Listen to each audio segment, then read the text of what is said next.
91 লক্ষ মানুষ দেশদ্রোহী যদি হয়, আমি তো আরো মানুষের কথা দেখছি। আমার একাডেমিক সার্কেলসে প্রচুর মানুষের ডিলিটেড হয়েছে, এয়ারফোর্স ভেটারান আরো একজন, উনিও ডিলিটেড হয়েছেন। সবাই এরা কি করে দেশদ্রোহী হতে পারে? যেই বিষয় এতটা গুরুত্বপূর্ণ সেই বিষয়ে তাড়াহুড়ো করলে কি ভালো হয় জিনিসটা? আজকে একজন সিটিজেনও যদি আনফেয়ারলি এক্সক্লুডেড হয়ে থাকেন, দ্যাট ইজ রং।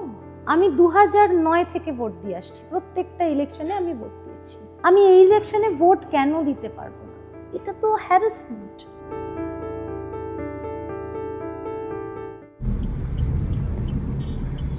কলকাতা, এই শহরেই থাকেন একজন পিএইচডি ডিগ্রিধারী, আইআইএম এর সঙ্গে যুক্ত এক অধ্যাপিকা। সব নথি ঠিক, তবু তিনি এখন এক্সক্লুডেড। ডক্টর নন্দিতা রায়, যাদবপুর বিশ্ববিদ্যালয় থেকে PhD, IIM Kolkata, IIM Lucknow, দুই জায়গাতেই কাজের অভিজ্ঞতা। পরিবারে এয়ারফোর্সে কাজ করা বাবা আর দাদু। তার কাছে জন্ম সনদ আছে, পাসপোর্ট আছে, বাড়ির দলিল আছে। 2009 সাল থেকে তিনি ভোটও দিয়ে আসছেন নিয়মিত। তবুও এসআইআর এর পর ভোটার তালিকায় তার নাম নেই। তিনি ওই 27 লক্ষ মানুষের মধ্যে একজন, যারা লজিক্যাল ডিসক্রিপেন্সির জন্য বাদ পড়েছেন ভোট অধিকার থেকে। এই গল্পটা আলাদা নয়, এমন হাজার হাজার গল্প এখন বাংলা জুড়ে। যারা ভুক্তভোগী তাদের মাথায় এখন একটাই প্রশ্ন, কষ্ট করে লাইনে দাঁড়িয়ে প্রমাণ করা এটা কি কাম্য? Is it worth it? আর ইলেকশন কমিশন অফ ইন্ডিয়াকে ডিলিশন কমিশন অফ ইন্ডিয়া বলা কি ওয়ার্থ ইট? যাদের নাম বাদ পড়েছে তাদের মধ্যে বহু মানুষ আছেন যাদের কাছে শিক্ষা, যোগ্যতা, প্রিভিলেজ, পাসপোর্ট, জন্ম সার্টিফিকেট সব কিছু রয়েছে। দেশের নাগরিক, তাই দেশকে ট্যাক্স দিচ্ছে, তারপরও তাদেরকে বাদ দিয়ে দেওয়া হয়েছে। সভ্য ভাষায় এখন ডিলিটটাকে এক্সক্লুড বলা হচ্ছে, অ্যাজ ইফ আপনাকে সাময়িক ক্ষণের জন্য বাদ দেওয়া হলো, পরবর্তীকালে আপনাকে আবার যোগ করা হবে। এমনই এক মানুষকে আমরা খুঁজে পেয়েছি এই কলকাতায়। এই কলকাতার বাসিন্দা ডক্টর নন্দিতা রয়। ডক্টর নন্দিতা রয় অর্থাৎ তার কাছে পিএইচডি ডিগ্রি আছে, যেটা বহু মানুষের কাছে নেই। আজকে ডক্টর ডিগ্রি রেখে যার বাবা এবং ঠাকুরদাদা দুজনে ইন্ডিয়ান এয়ারফোর্সের দেশের জন্য সার্ভিসে ছিলেন, দেশকে সেবা দিয়েছেন, আজকে সেই পরিবারের একজনকে ডিলিট করা হয়েছে। প্রথমে ডিলিট, তারপরে এক্সক্লুডেড, দুটোই একই স্ট্যাটাস, কিন্তু নামটা পাল্টে গেল দেখলাম। 31শে মার্চ আর আজকেই চেক করলাম 13ই এপ্রিলের মাঝে। আপনার কাছে বার্থ সার্টিফিকেট আছে? হ্যাঁ, বার্থ সার্টিফিকেট আছে। বার্থ সার্টিফিকেট থেকে শুরু করে ক্লাস 10, ক্লাস 12, বিএ, এমএ প্রত্যেকটা সেমেস্টারের marksheet, PhD, passport, driving licence, বাড়ির দলিল, আর কি কি আছে, Aadhaar card, of course voter ID তো এপিক নাম্বার একদিন অবধি ছিলই, সমস্ত কিছুই আছে। আর ডকুমেন্ট, প্যান কার্ড আছে, form, IT form, IT returns, যেগুলো লক্ষ লক্ষ টাকা, বাড়ির দলিল, সমস্ত ডকুমেন্ট আছে। ইলেকশন কমিশনের থেকে 13টার মধ্যে একটা ডকুমেন্ট চাওয়া হয়েছিল, আমি এখন গুনে পেলাম হচ্ছে 5, 5, 10, আর এদিকে হচ্ছে 14। ও ব্যাংকের পাসবই, অ্যাড্রেস 15। আচ্ছা, 15টা ডকুমেন্ট আছে, তারপরও আপনাকে ডিলিট করা হয়েছে। আপনি 2002 এর ভোটার লিস্টে কার নাম দেখিয়ে ম্যাপ করিয়েছিলেন নিজেকে? আমার ঠাকুরদার নাম দেখিয়ে। তিনি ইন্ডিয়ান এয়ারফোর্সে ছিলেন? তিনি ইন্ডিয়ান এয়ারফোর্স সার্ভিসে ছিলেন। আপনার বাবা রিটায়ার করেছেন অনেক বছর আগে অবভিয়াসলি। আমার তো আমি ম্যাপ করেছিলাম এইভাবে যে আমার সমস্ত ডকুমেন্টে আমার বাবার নাম আছে, তাই আশা করি প্রমাণ করে যে আমার বাবাই আমার বাবা, আর আমার বাবাই যে আমার ঠাকুরদার ছেলে, সেইটা প্রমাণ করার জন্য আমার বাবা 2022 সালে হি পাসড অ্যাওয়ে। তো তার ডেথ সার্টিফিকেট, মানে এটাও ভাবুন না কতটা একটা প্রসেসটার মধ্যেই কিরকম একটা মানে বিশ্রী ট্রমাটিক প্রসেস। আর আমি তাও বলছি আমার অতটাই না, আমি সারাক্ষণ ভাবছি 91 লক্ষ লোকের কি অবস্থা। সেটা দিয়ে ম্যাপ করলাম যে আর সার্ভিস রেকর্ডস, এফও সার্ভিস রেকর্ডস, যা প্রমাণ করে যে আমার বাবা আমার ঠাকুরদার ছেলে, আর আমার ডকুমেন্ট যা প্রমাণ করে আমি আমার বাবার মেয়ে। আপনি খুব, তো আমার লজিক্যাল ডিসক্রিপেন্সির বিষয়টা নেই। আপনাকে কোনো হিয়ারিং এ ডেকেছিল? আমি কিচ্ছু ইন্টিমেশন পাই ড্রাফট লিস্টে আপনার নাম ছিল, ড্রাফট লিস্টে নাম ছিল। তারপর আচমকাই আপনি চলে গেলেন। হঠাৎ এই সাময়িককালে একজন নেতা, আমি কোন দলের বলছি না, কেন হুম। আপনি রাজনৈতিক মন্তব্য করবেন, আমি সেটা কাম্য করি না। তিনি সাময়িককালে একজন নেতা বলেছেন, তিনি ইলেকশনে লড়ছেন, উনি বলেছেন যাদের নাম বাদ গেছে তারা সবাই দেশদ্রোহী। এইরকম মন্তব্য, আমি একটাই জিনিস বলতে চাই যে এরকম মন্তব্য যখন শুনবেন সেটাকে কিন্তু ইগনোর করবেন যতদিন করতে পারেন। কিছুদিন পরে সেটার বিরুদ্ধে বলা শুরু করুন। 91 লক্ষ মানুষ দেশদ্রোহী যদি হয়, আমি তো আরো মানুষের কথা দেখছি। আমার একাডেমিক সার্কেলসে প্রচুর মানুষের ডিলিটেড হয়েছে। এয়ারফোর্স ভেটারান আরো একজন কলকাতারই বাসিন্দা বোধহয়, আমার ঠিক খেয়াল করছে না, উনিও ডিলিটেড হয়েছেন। সবাই এরা কি করে দেশদ্রোহী হতে পারে? আর মানে দেশভক্তিটা কে ডিসাইড করবে? এটা তো একটু আমার মনে হয় আজকের খুব জরুরি সিনেমা আর রিয়েলিটির মধ্যে একটা পার্থক্য আছে, তো আমরা জানি, সেটুকু মেনে রাখা। ধুরন্ধর তো হচ্ছে না এটা, সেখানে আপনি গিয়ে দেখতে পারেন, আপনার ভালো লাগতে পারে, সবটা ভালো, কিন্তু যেটা রিয়েলিটি সেটার সঙ্গে তো সম্পর্ক রাখতে হবে। এই বিভিন্ন জিনিসে, এই বিভিন্ন কথায় আমি আহ, বলবো প্রথমে ইগনোর করবেন অফকোর্স। মানে কেউ যদি বলে 91 লক্ষ লোক একটা স্টেটে 1/5 অফ দ্য ভোটার পপুলেশন দেশদ্রোহী, তাহলে আমার ইগনোর করার ছাড়া প্রথমে ইগনোর করা, তারপরে তার এসে একটু সামনে বলতে হবে যারা কি বলছে, করে দেশদ্রোহী। যারা এখনো বলছে, বাংলার বাইরে যারা রয়েছেন তারা এখনো বলছে, এবং বাংলার মধ্যেও একটা সেকশন আছে তারা বলছে বহুত আচ্ছা হুয়া, बहुत अच्छा हुआ, जो हुआ अच्छा हुआ, ये सब बांग्लादेशी है। তো বাংলায় ওরা আছেন, হিন্দিতে কথা বলছেন কেন? ও আচ্ছা। আমার হিন্দি খুব একটা ভালো না, লখনৌতে থাকতাম আমি হিন্দি বলতাম। আপনার মনে হয় আপনাকে টার্গেট করা হয়েছে, আপনি বাঙালি বলে? আমি জানি না, আমার যেটা ধারণা, যেটা আমি বারে বারে আমার মনে হচ্ছে, আমার মনে হয় যে এতটা প্রেশার দেওয়া হয়েছে মানুষের ওপরে, বিএলও থেকে শুরু করে এটসেট্রা। আমাদের দেশের যা নম্বর, আমি যখন পরীক্ষার খাতা দেখি, 80টা ছাত্র যদি আমি খাতা দেখি ছাত্রছাত্রীদের, আমার না তাতে প্রায় মানে 20 দিন থেকে 1 মাস সময় লাগে 80টা খাতা দেখতে। তার বেশিও অনেক সময়, যখন বেশি সাবজেক্টিভ প্রশ্ন থাকে তখন আমি হয়তো 1.5 মাস ধরে খাতা দেখছি। আপনি ভাবুন, লক্ষ লক্ষ লোকের এই এতগুলো ফর্ম, এতগুলো ডেটা, সেগুলো ভেরিফিকেশন, এতটা সিরিয়াস একটা বিষয়, নাগরিকত্বর বিষয়, এত তাড়াটা কিসের ছিল? আমার একটাই প্রশ্ন হচ্ছে, যারা আপনি বলছেন না, যারা বলছেন যে যারা কি বললেন, দেশদ্রোহী, আর ওই কি একটা বাংলাদেশি, বাংলাদেশি, আর একটা হিন্দুতে কি রোহিঙ্গিয়া, বললেন না, ঘুসপেটিয়া। ঘুসপেটিয়া এটসেট্রা, এইসব শব্দ তো মানে শুনে বড় হয়নি। যাই হোক, এই ভাষাগুলো যারা ব্যবহার করছেন বা যারা বলছেন, তারা তো মনে করছেন যে এটা একটা খুব গুরুত্বপূর্ণ প্রসেস ছিল। যখন আমরা কোনো কাজ, আপনি মন দিয়ে যখন বাড়িতে রান্নাও করেন, খুব তাড়া থাকলে কি করি আমরা, একটা এমনি ডাল ভাত মাছ ভাজা খেয়ে বেরিয়ে গেলাম, বাড়িতে যদি বিরিয়ানি রান্না করতে হয় কি করতে হয়? একবেলা সময় লাগে তো, 5 থেকে 6 ঘন্টা, তার আগের রাত্রি থেকে অনেক কাজ শুরু করতে হয়। তো যেই বিষয় এতটা গুরুত্বপূর্ণ, সেই বিষয়ে তাড়াহুড়ো করলে কি ভালো হয় জিনিসটা? কেন করলো ইলেকশন কমিশন এত তাড়াহুড়ো? জিজ্ঞেস করুন। উত্তর দিচ্ছে না। আমি তো তাই জন্য আমি ট্রিবিউনালে গেছি, আমি অ্যাপিল করেছি, আমি এরপরে রিট পিটিশন দেব, আমার সেই রিসোর্সেস আছে। আপনি ট্রিবিউনালে গিয়ে ওই স্ট্যাম্পটাও নিয়ে এসেছেন। স্ট্যাম্প দিচ্ছিল না প্রথমে। আমি স্ট্যাম্প দেওয়ার জন্য আমাকে করতে হয়, আমাকে প্রায় ওখানে গিয়ে দাঁড়িয়ে বলতে হয় কেন আমি স্ট্যাম্প পাবো না, আমি তো জমা দিলাম। আমি এটাও ভাবুন, কটা মানুষ ওরম যেতে পেরেছে। আমি 2টো কপি প্রিন্ট আউট নিয়ে গেছি, একটাই লেখা অ্যাকনলেজমেন্ট, একটাই লেখা অ্যাপিল। এতটা এতটা আগেন আমার প্রিভিলেজ, আমার শিক্ষা আছে, আমার কাছে মোটামুটি সেই মানে ফটোকপি করা কম্পিউটার আছে, ল্যাপটপ আছে, টাকা পয়সা আছে, যে আমি একটা যাব একদিন, আমি ক্যাম্পাস মানে আমি গিয়ে বিয়ে করতে পারবো যেদিন আমার ক্লাস নেই। কটা মানুষ, এই 91 লক্ষ মানুষের মধ্যে কজন মানুষ এটা পারবেন করতে? আপনি বলছেন এটা নির্যাতন? অফকোর্স, 100 বার।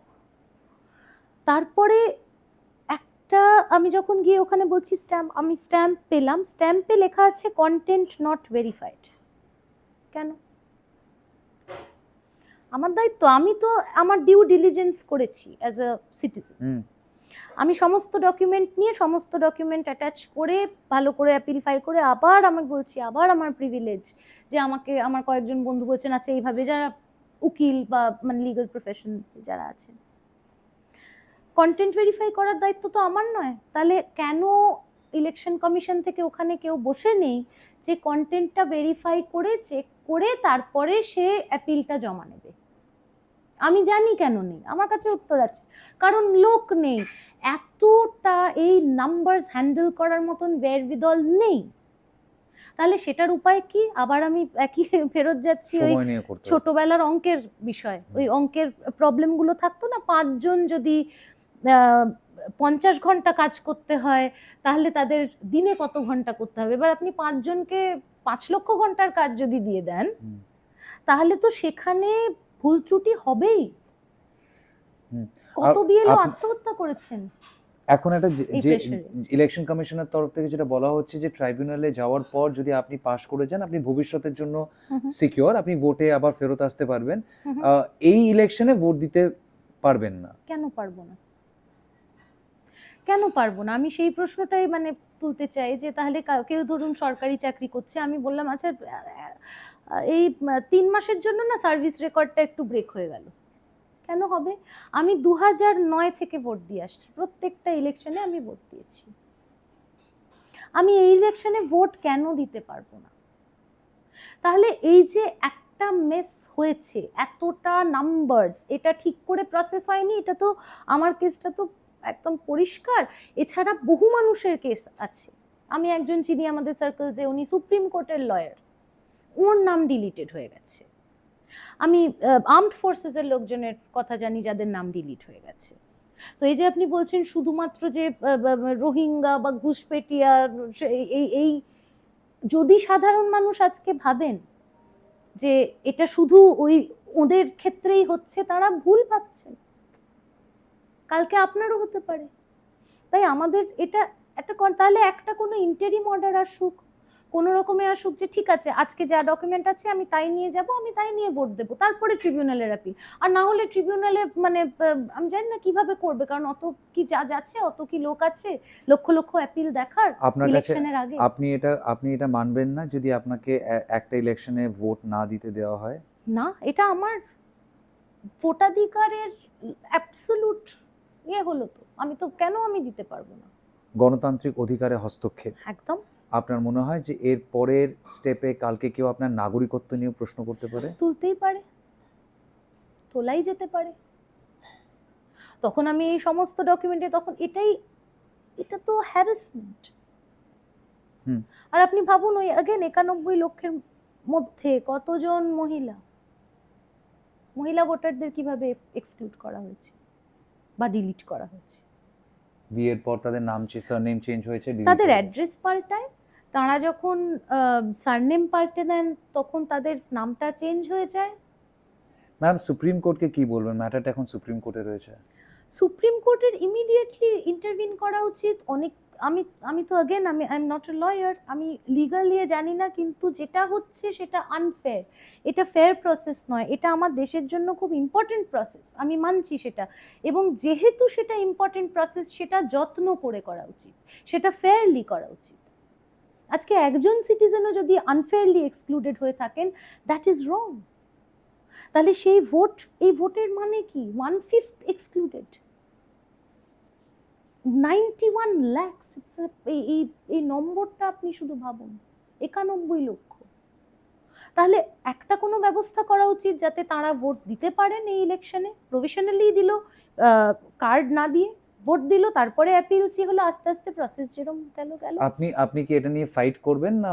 আমি যতদূর পারবো আমি করব, আমার যা রিসোর্সেস আছে, আমার যতটা মানে আমি যতটা পারবো আমি ততটা করব। আপনি কোর্টে নিজের রিট পিটিশনও ফাইল আমি করবেন? সেটা করতে চাই, হ্যাঁ। আচ্ছা। কাল যদি কেউ বলে যে আমি জানি না, মানে আপনি যে সমাজে রয়েছেন, এত যেটা জেনারেলি বাঙালিদের মধ্যে বলা হয় সভ্য ভদ্র সমাজ, ভদ্রলোকেদের, বাঙালি ভদ্রলোকের সমাজ, সেখানে শুরুর দিকে আই এম শিওর আপনাকে এরকম শুনতে হয়েছে খুব ভালো হয়েছে, এবার সব দেশদ্রোহী রোহিঙ্গারা বিদায় নেবে।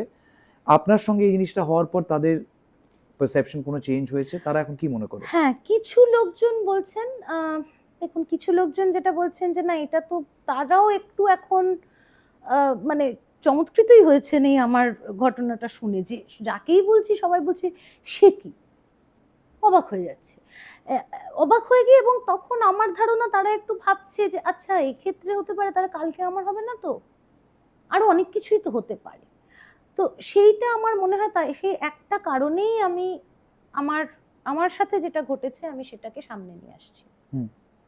আরেকটা জিনিস যেটা আমি লক্ষ্য করেছি, যে বহু মানুষ বলছেন আরে কোনো চিন্তা নেই, তোমারটা তো হয়ে যাবে, তুমি এত কেন চিন্তা করছো, ফর্ম 6 দিয়ে নতুন ভোটারের লিস্টে ঢুকে পড়ো। সেটা কি লিগ্যাল? যারা করছেন, আমি তো 2009 থেকে ভোট দিয়ে আসছি, আমি কেন আজকে গিয়ে বলবো ইলেকশন কমিশনকে যে না না আমি না নতুন ভোটার? সেটা তো মিথ্যে কথা হবে, তার তো কোনো লিগ্যালিটি নেই। তো ফর্ম 6 এর অ্যাডভাইসটা যারা দিচ্ছেন তাদেরকেও, তারা যারা ভাবছেন যে না এটা, আমি একটা জিনিস অনেক মানুষকেই বোঝাতে পারছি না, এই বিষয়টির এই বিষয়টির সিরিয়াসনেস, এইখানে আমার মনে হয় একটা পারসেপশন গ্যাপ আছে। বাঙালি আমাদের আরো, বুঝছে না। বাঙালির বলা উচিত, বাঙালির হয়তো মানে রাস্তায় নামা উচিত। আমি তো সবটা করেছি, ট্রিবিউনালে গেছি, হাইকোর্টেও যাব, কাল কোনো মিছিল হলে আমি যাব, কারণ ভোটের অধিকার, আমাদের এই অধিকার যদি আমাদের থেকে কেড়ে নেওয়া হয়, কালকে কোন অধিকারটা কারা হবে, আমাদের এটা নিয়ে ভাবতে হবে। এবং শুধু এটা খুব, আপনি যদি রেশনালি ভাবেন, আপনি যদি, যেটা আমি বললাম নম্বরের দিক থেকে ভাবেন, 91 লক্ষ ঘুষপেটিয়া হতে পারে না, 91 লক্ষ রোহিঙ্গা বা যা যা আপনি বলছেন, সেটা অসম্ভব। যদি 91 লক্ষ ঘুষপেটিয়া রোহিঙ্গা ঢুকে থাকে, যার ডিপার্টমেন্টের আন্ডারে বর্ডার থাকে, তাহলে তো সবার আগে তার নিজেকেই নিজের এগেইনস্ট অ্যাকশন এইসব এগুলো জাস্ট ন্যারেটিভ, এগুলো Narrative. নানান রকম গল্প। আমি তো বলছি সুপ্রিম কোর্টের উকিল, আমি এয়ারফোর্সে সার্ভ করেছেন এরম মানুষ, ইউনিভার্সিটির প্রফেসর, লক্ষ লক্ষ মানুষের মধ্যে যাদের হয়েছে, কারণ প্রসিডিওরালি পারেনি, এত তাড়াহুড়োয় এইটুকু জিনিস করা, এত বড় জিনিস যত্ন করে করা সম্ভব নয়। আমার না বারংবার ওই কোভিডের পরিস্থিতির কথা মনে পড়ে। যখন কোভিড হয়েছিল তখন নাক সিটকানো কিছু বড় লোক ফ্ল্যাট বাড়িতে নিজেকে বন্দি রেখে ভেবেছিল এটা তো আমার বাড়ির তলায় যারা থাকে, যারা রাস্তা দিয়ে হাঁটছে, যারা ওই বস্তিতে থাকে, তাদের কোভিডটা হবে, আমার হবে না। এটা ভাবতে ভাবতে ভাবতে ভাবতে যখন তার প্রতিবেশীর এটা হলো, পাশের বাড়ির হলো, তখন তারা বুঝতে পেরেছিলেন যে কোভিড বড়লোক গরিব মানে না, কোভিড ইকুয়ালাইজার ছিল। আর এক্স্যাক্টলি তাই, এসআইআর এবং এসআইআর এর প্রতিফলনে আজকের তারিখে যেই জায়গায় মানুষ দাঁড়িয়ে আছে, আবারও একটা ইকুয়ালাইজার। এসআইআর না হিন্দু দেখেছে না মুসলমান, না মহিলা দেখেছে না পুরুষ, না গরিব দেখেছে না বড় লোক। তাই আজকে প্রিভিলেজ ক্লাস যখন তাদের উপর এই জিনিসটা হয়, তখন হয়তো তারা ভাবে যেটা আমার সঙ্গে হচ্ছে, যখন হয়তো জলটা মাথার উপর দিয়ে গড়াচ্ছে। ইলেকশন কমিশন, নির্বাচন কমিশন কি ধীরে ধীরে নির্যাতন কমিশনে পরিণত হয়েছে? এই প্রশ্নটা অনেকেরই। আর আজকে সাধারণ মানুষ যারা কথা বলছেন, যাদেরকে ক্যামেরা খুঁজে পাচ্ছেন, ভাবুন তো ডক্টর নন্দিতা রায়কে ক্যামেরা খুঁজে পেয়েছে। 90 লক্ষ মানুষের মধ্যে 90 লক্ষ ভুলে যান, 60 লক্ষ ভুলে যান, 27,16,393 জন যাদেরকে এই অ্যাডজুডিকেশনের পর ডিলিট করা হয়েছে, তাদের কতজনের কাছে ক্যামেরা পৌঁছতে পেরেছে?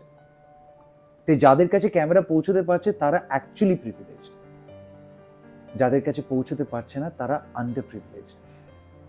তাই সুপ্রিম কোর্ট যখন বলেন যে তারা নিশ্চয়ই চেষ্টা করবেন কারোর ভোটাধিকার যেন না হারিয়ে যায়, সবাই যেন ন্যাচারাল জাস্টিস পায়, আজকের তারিখে বহু মানুষের এই একটাই বক্তব্য, যদি একটা বৈধ ভোটারকে ভোট অধিকার থেকে বিরত রাখা হয়, সে যদি ভোট দিতে না পারে 2026 বাংলার ইলেকশনে, তাহলে সেটা হবে ন্যাচারাল ইনজাস্টিস। ক্যামেরায় রনি সাঁতরাকে সঙ্গে নিয়ে তিতাস মুখার্জিকে সঙ্গে নিয়ে কলকাতা থেকে Tamal Saha, news the truth, NTV বাংলার জন্য।